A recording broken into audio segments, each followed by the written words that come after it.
Welcome to my raised garden beds. We've got about 9 raised garden beds here that we made with redwood. And starting off, we got our tomato plants. So we got the heirloom. Oh, they're called Carmelos, the standard ones. And we got cherry tomatoes here. I'm gonna show Which you. She just picked a bunch of. Yeah, I'm gonna show you the next clip that how much we harvested so far. So this is what a 2.5 month garden looks like from transplants. 2.5 months later. Our San Marzanos here. I decided to try to save Cody the trouble of making a trellis for me, so I told him that we should go get these. However, I mean, you can find this at Home Depot. They suck. I recommend that you don't get these, and if you could somehow build some other kind of contraption, I recommend doing that because it's actually hard to prune around those things. So Cody, go ahead and show them. We have a movable grid here. Yeah. So if things expand or change or need to be supported as they grow, because they get massive as time goes on, you're able to change with the times. Yeah. All right, what else do we got? Another tip, you're gonna need to get a lot of kitchen twine to have on hand to tie things up so they stay upright and don't hit the soil. That's another recommendation. Tomatillos, these have already come and gone. They bit the dust. Yeah, they bit the dust pretty quick. I was But able they bloom, to right? harvest. Yeah, you need to pollinate together. This is my beautiful bee mix. That was actually so tiny, and look how many pink flowers are on there. I love looking at it coming into the garden. Pepper plants.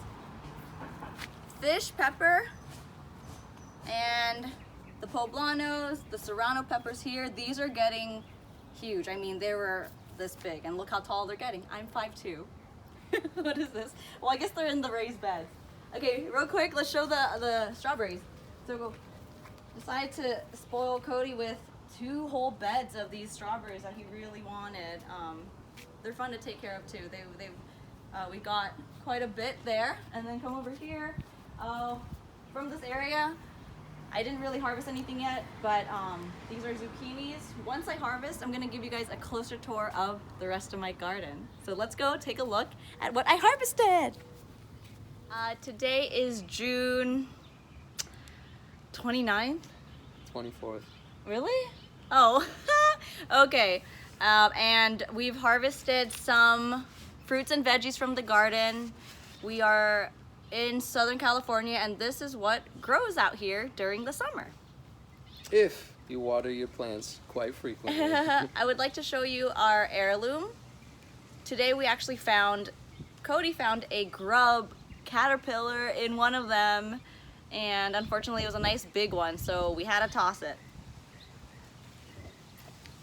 What else, Cody? I picked a lot of serranos. These are doing really well in the garden. Just look at all gorgeous. of those. And then we picked some San Marzanos that have some bottom end rot, BER as they call it, and that is due to not enough water. Not enough water, and yeah, you do have to keep the soil moist. I did have a few days where I didn't water it, and then something with like a lack of calcium.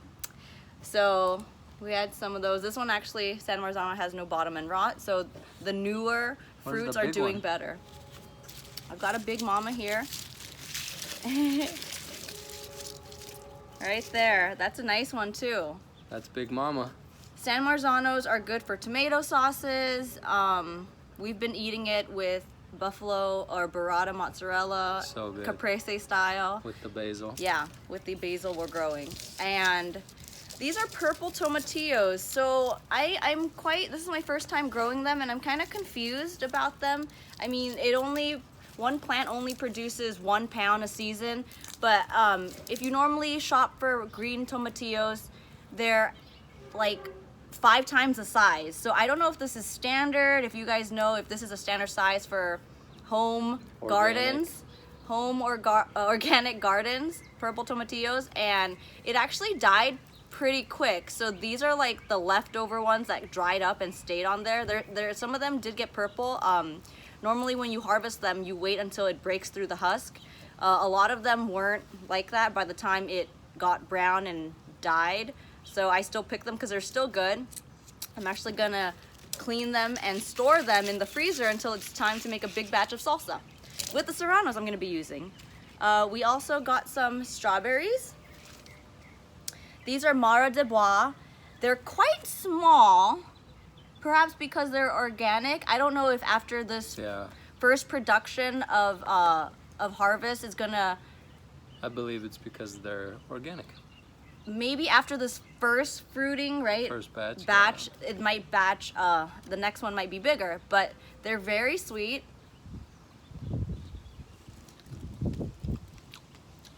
This is the worst way to describe this tasty strawberry, but it really tastes like the artificial. Tastes like candy. It tastes like candy, like the artificial strawberry. The ones that you get at the grocery store tend to be more tart and sour. They're trying to artificially make things taste like what this tastes like. Right. So those are actually tasting like these rather than these tasting like those. Yeah. How does that sound? Mm-hmm. Does that make sense, folks? Here are the fish peppers. So I thought, when I look up fish peppers, I thought they were supposed to be orange. I don't know if I'm supposed to wait for them longer, but you can actually consume them when they're green. I'm gonna leave the other ones on there and see if they actually turn to orange. I'm actually, if you guys want to see, we're gonna see how hot these are. So I'm just gonna take a bite right now. Do you want to do one too, Cody? Okay. I don't really do this. I'm not as risky with the spicy. I just had strawberries. For some reason, when I looked it up, I thought they said it was equivalent to a jalapeno. Are jalapenos supposed to be really hot, usually? Jalapenos are usually hot, yeah. There's heat. When I, my last video, when I made pat kapow, I didn't have any Thai bird chilies, and I actually used serranos, and I actually took a bit of a serrano, and there was no heat. So I'm gonna try it again.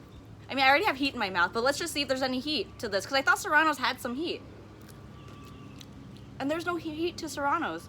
So, good to know, but you do get that pepper taste, that chili pepper taste. What else do I have in this little basket of mine? We've got some little fingers. Are these the fairy tales or little fingers? I get them confused. I forget. Those are the fairy tales, no? These are the fairy tales, yeah, because they do look mystical and magical, right? And they say to pick them when you push into them and it kind of springs back. So I got some here and some little fingers here. After cooking them, in terms of flavor, when I grilled it, I actually love grilled eggplant, and the purple, with lots of butter. The little fingers taste really good when they're grilled, better than these, to me. I like them with all that butter drizzled on them. Yeah, what I also like eggplant in is in green curry. My mom would use eggplant, so I might try these fairy tale ones in green curry. And then our last one, we also have a lot of cherry tomatoes, which and this big one. are, I don't know if you can see, here's another heirloom we'll take out. I want to show you how many we got. We've been harvesting them. I mean, like, can't even keep up. So. Did you show them this precious one? Oh yeah, here is a traditional tomato. I don't even know the name. I forgot the name. Classic. It's a classic tomato. It's perfectly ripe, and man, once you have a fresh, organic tomato right off the vine, it's so sweet. It has flavor. A true tomato should have flavor. When you go to the grocery store, they just taste kind of bland and like water. Like water. But these have really that umami taste. And then we've got some of these poblanos. They're glossy. I wanted to pick these. They say it can get bigger, but I decided to get them a little early, because usually in the market you see them like this long, but just wanted to harvest them. And that's about it. That's our end of June harvest, and it's been about, we planted all this stuff like end of March, so April, May, 2.5 months, and this is what we produced in really good composting soil, worm casting, and some organic fertilizer. So with love and care, you can definitely have a great harvest 2.5 months later. Oh, by the way, these were all from transplants. None of these were planted from seed. I got them at Two Dog Nursery, and they were all little transplants. So that did accelerate the process of us getting these plants, these veggies and fruits already going. And we're expecting some melons on the way. Yeah. I can't wait to show that to you guys. So I hope you enjoy. I mean, one takeaway. What's one takeaway you want to give to the audience about gardening? Anything, in your opinion? If you live in a very hot environment, like I mentioned earlier, you want to make sure you stick to a consistent watering cycle if you don't have things on a timer. Yeah, if you can do an irrigation, that'd be good. We actually Some of our stuff is on timer, but all of our vegetables we've been are hand done watering by it. hand. I do have an irrigation, however, we've had a leak and I have not gotten it fixed, so we've been doing it by hand. And it's quite fun. It's like a meditation. Yeah. I enjoy it. It makes you, have a look at everything closer, and like, you really have to daily upkeep a garden, by pulling the weeds, making sure there's no pests. So Pruning. yeah, it is like taking care of. They're all your little babies. Yeah. But a bunch of babies. Yeah, and then one takeaway for me, I mean, in another video I already mentioned in my Instagram story, but the plant that requires the most upkeep to me are tomatoes. But ours, I mean, we got like 5 of them, and you really got to manage them, from trellising them properly, to watering them the right way, not getting the leaves wet. So I would say they're pretty sensitive. Debugging them. Yeah, and debugging them. A lot of pests like to come to our tomato plants. Oh yeah. But yeah, we hope you like this video, and Mocha. stay tuned for when we're maybe another month or two in, so we can show you the rest of our harvest. Bye!